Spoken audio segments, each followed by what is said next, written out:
For some years, Voltaire, like many other thinkers throughout history, had seriously grappled with a deeply troubling concept: the problem of evil.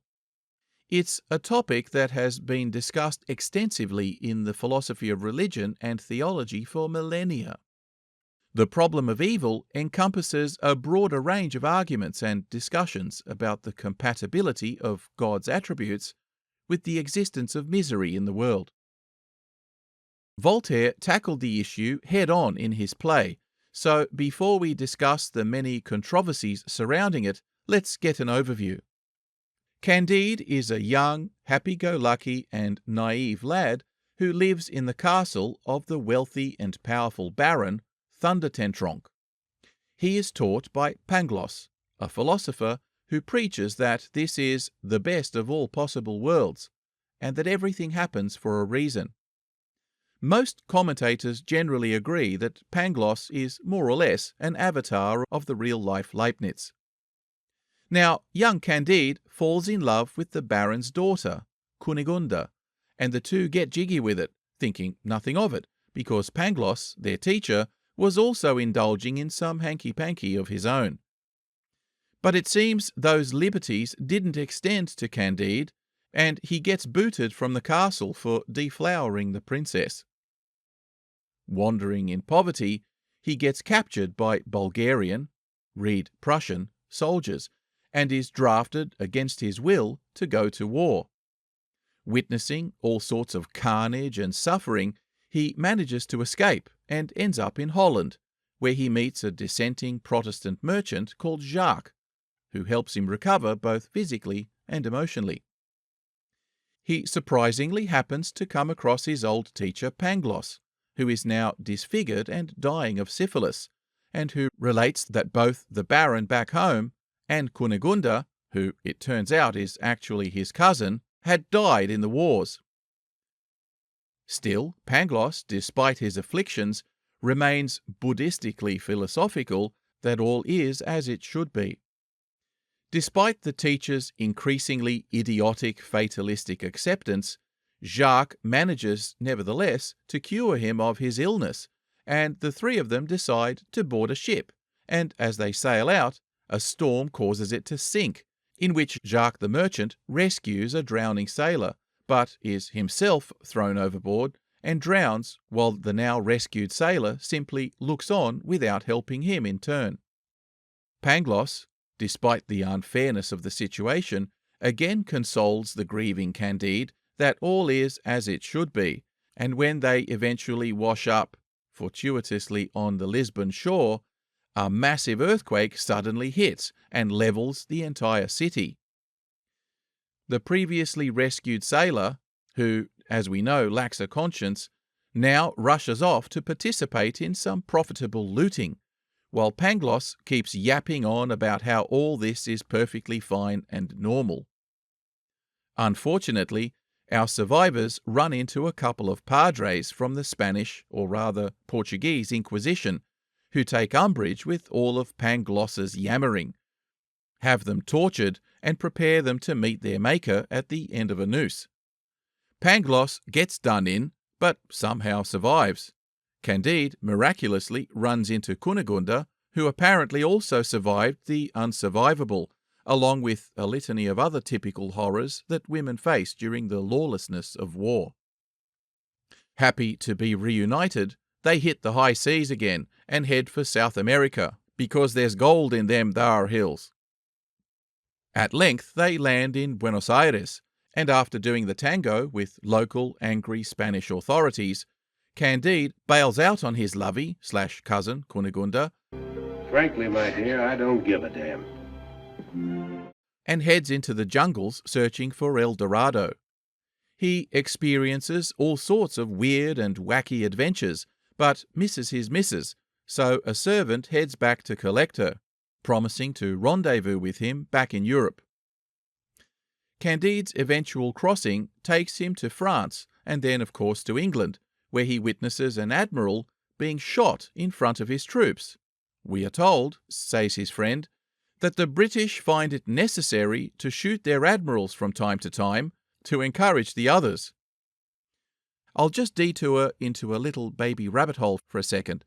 This was most likely a reference to the execution of Admiral John Byng, who failed to relieve a British garrison in Minorca, then under siege by the French in 1756 during the 7 Years' War. Despite the impossible nature of his task and the support of many of his senior officers for the decision to not engage the enemy, he was court-martialed anyway for not doing his utmost, and shot by firing squad in front of his crew.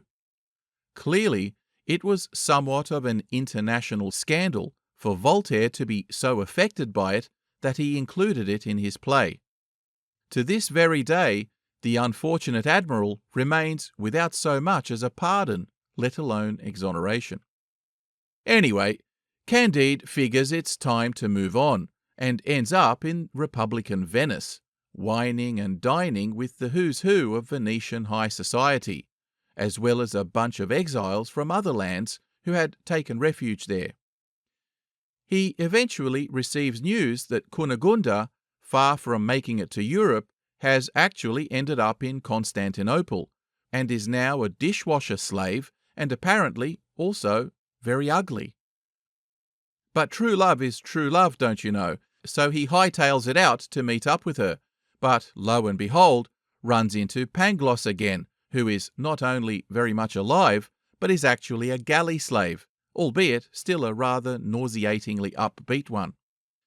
They eventually meet up with his lovey, buy her freedom, and the ragtag rabble of adventurers, all the worse for wear and barely having survived the ordeals they faced, decide to settle down, becoming farmers to live a humble working life. They occasionally consult various wise men on the issue of suffering and the central problem of evil, the consensus seeming to be that we can't possibly know what the big plan is, and that we should just focus on doing the little things as best we can. The end.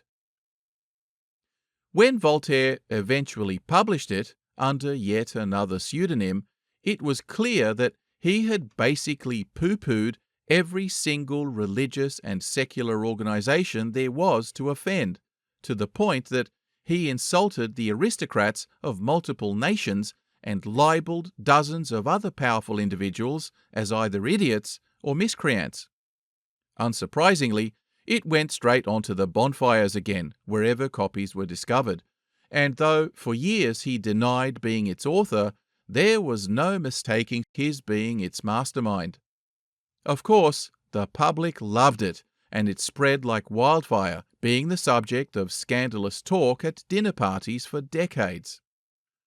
More seriously, though, scholars today still debate whether it was a justifiable critique of the philosophy of optimism, because he doesn't really give us any credible arguments of his own, besides ridicule, basically only making the obvious statement that bad things happen to good people, a lot, without actually addressing the why, something that Leibniz at least made a go of. Plenty of critics, both contemporary and later, have made a proper criticism of Leibnizian optimism, including Bayle, Kant, Schopenhauer, and even Nietzsche, while Voltaire was, as usual, more interested in just rubbing Leibniz's nose in it. Think George Carlin, but with a wig and tricorn. It may be that Voltaire's perception of optimism was that it was a religious cop-out argument that served more to maintain the current social order, and therefore perpetuated the misery of ordinary people, than it was a credible explanation of how the world works. In that sense, his criticism can be taken as a political one rather than a philosophical one. Voltaire was a progressive who certainly believed that positive change had to be strived for, not just left up to divine providence. To him, such fatalism merely served to reinforce the status quo, rather than drive actual practical solutions, which lay in the realms of science and free inquiry.